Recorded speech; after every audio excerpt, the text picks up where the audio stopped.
뭔가 모르겠는데 사람들을 만나면 이렇게 힘들지? 왜 이렇게 기빨리지? 내가 무의식적으로 지나치게 배려를 하고 눈치를 보다 보니 한 가지 행동을 하거나 한 가지 말을 하는데도 어마어마하게 많은 생각과 걱정과 염려가 있기 때문에 1의 에너지를 쓰는 게 아니라 100의 에너지를 쓰는 거죠. 애를 쓰고 있다라는 거거든요. 나중에는 인간관계가 내가 지긋지긋한 게 될 위험도 있죠.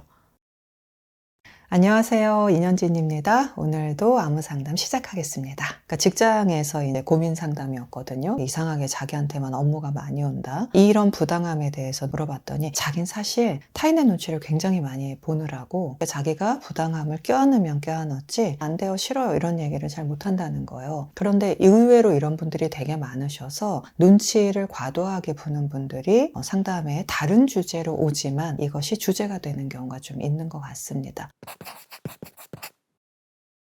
근데 눈치는요, 사실 좀 있어야죠. 저는 없는 것보단 낫다고 생각을 해요. 근데 이제 상담실에 오셨던 분들은 너무나 지나치게 남의 눈치를 많이 봐서 내 주장을 못하는 분들, 정서적으로 굉장히 소진이 되겠죠. 이런 분들을 많이 만나곤 합니다. 눈치를 본다라는 건 결국 뭐냐면 타인이 나를 어떻게 생각하느냐 되게 민감하다라는 거거든요. 내가 어떤 이미지를 갖고 있다라는 거예요. 좋은 사람, 사려 깊은 사람, 잘 참는 사람, 인내력과 책임감이 있는 사람 이라고 내가 갖고 있는 어떤 이미지를 지키기 위해서 타인의 눈치를 많이 보는 경우가 있지 않나. 결과적으로는 타인을 살피고 관찰하고 눈치를 보는 거지만 궁극적으로는 타인이 나를 어떻게 생각할까 자신의 이미지에 굉장히 꽂혀 있는 거라고 저는 말씀드리고 싶네요. 안으로 곱씹는 생각이 굉장히 많은 분들이에요. 내가 이런 말을 하면 나를 이상하다고 생각하지 않을까? 가볍게 차 한잔 하자고 말하는 건데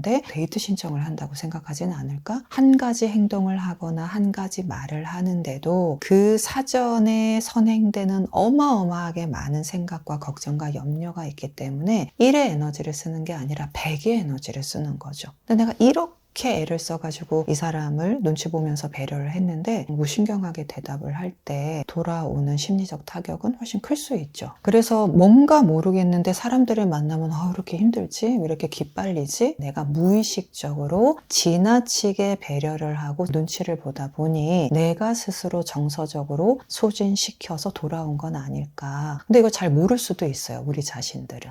좋은 친구들과 좋은 시간을 가졌는데도 불구하고 모임에서 돌아왔을 때 내가 에너지를 얻는 게 아니라 소진이 되고 힘들고 다음 모임까지 시간이 필요하고 이런 거라면 내가 생각보다 훨씬 더 신경을 많이 쓰는 사람일 수 있다. 난 그렇게 눈치 보는 사람 같지 않은데 라고 하면 투사의 기법을 한번 활용해 보십시오. 눈치 없는 사람을 내가 되게 싫어하는지 그 사람이 정말 한마디 말만 하면 정말 마음에서 울화가 치미는지 그럼 내가 되게 눈치 보고 살고 있다라는 거예요. 예전 영상에서 투사라는 이야기를 했어요. 나는 배려를 하고 눈치를 보고 주변의 분위기를 읽으면서 내 욕구를 참는데 우리 자신이 원하는 걸 하지 못했을 때 그거를 하는 사람을 보면 저런 눈치 없는 거. 쟤는 왜 저래? 그 상황에 맞지 않는 반감이나 분노가 생기기도 해요. 근데 그 사람이 잘못한 행동은 아니잖아요. 내가 원하면 하면 되죠. 타인이 그런 걸 한다고 해서 비난할 필요는 없겠죠. 내가 언제부터 그렇게 되었을까? 자기의 역사를 알아가고 자기를 이해하는 게 도움이 되는데 예를 들면 어렸을 때는 내가 좀 거침없는 성격이었는데 어느 시점부터 타인의 눈치를 보게 되었다. 어떤 분들은 어렸을 때 왕따를 당한 경험도 있었고 또 부모님의 이혼으로 인해서 주눅이 들거나 원하는 학교에 진학을 하지 못한 다음부터 눈치를 좀 많이 보기 시작했다라는 등 상황은 굉장히 여러 가지가 있을 수 있거든요. 그 기점이 있을 거예요. 그래서 어떤 사건이 어떤 상황에서 나에게 영향을 미쳤는지 그 이후로 나는 어떤 행동을 반복하면서 살아왔는지 자기 이해를 하는 게 좀 도움이 되죠. 자꾸 나를 부정적으로 생각하게 하고 자존감을 떨어뜨리고 이런다면 어느 정도만 눈치를 보면 좋을까 그거를 좀 조절을 하는 건 필요한 것 같아요. 내가 눈치를 덜 보는 사람이 되었을 때 덜 배려하거나 어떤 일을 덜 맡게 된다면 나는 평판이 완전히 아작날 일어날까? 그런 일은 없을 거예요. 그러니까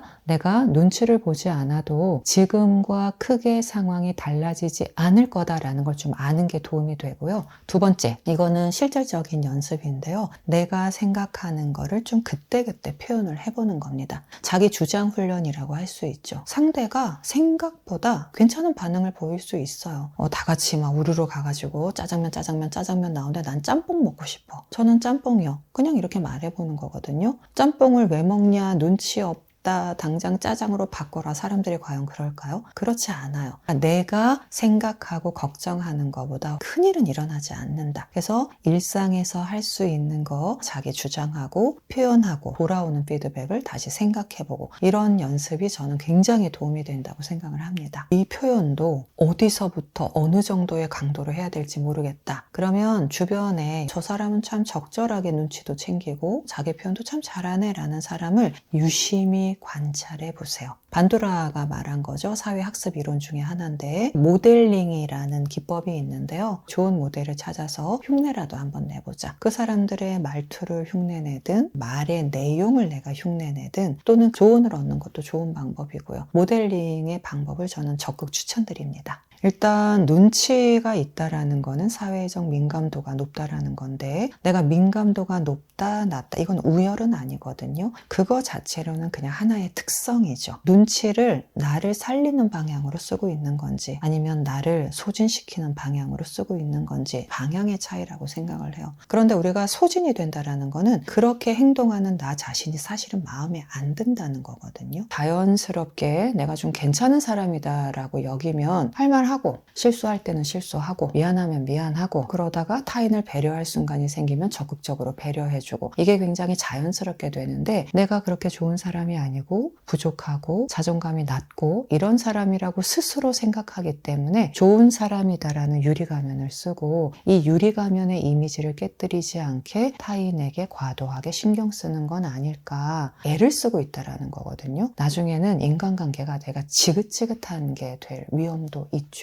사회적 민감도가 높으신 분들은요, 신경을 덜 써도요, 민감도가 많이 떨어지시는 분들에 비하면 많이 써요, 기본적으로. 이미 타인을 배려하는 태도가 나에게 있기 때문에 자신감 갖고 좀 덜 써도 괜찮다. 내가 때로는 눈치를 보기도 하고 눈치를 보지 않기도 하지만 그래도 괜찮다. 이렇게 좀 편하게 생각을 하면 어떨까 싶습니다. 자, 우리는 결국엔 이런 걸 거예요. 좋은 사람이 되려고 아마 타인을 신경 쓰는 걸 겁니다. 그런데 좋은 사람은요, 완빵 눈치를 보고 신경을 쓴다고 완성되는 건 아니죠. 우리는 어제보다 또는 1년 전보다 좋은 사람이 되어 왔어요. 무슨 얘기냐? 내가 그냥 좀 그럭저럭 이만하면 괜찮다라는 자신감을 갖고 살아간다면 1년 후, 10년 후에는 우리는 점점 더 좋은 사람이 되어 갈 겁니다. 그거는 내가 긴 인생을 통해서 계속 해나갈 길인 거지 어느 순간 딱 완성되는 건 아니다. 그래서 그냥 믿으세요, 여러분 자신을. 우리가 그렇게 나쁜 인간들이 아니거든요. 자기 안에 있는 선함을 믿으시고요. 나는 점점 좋은 사람이 되어가고 있다. 이렇게 편하게 좀 생각을 해주시면 좋겠습니다.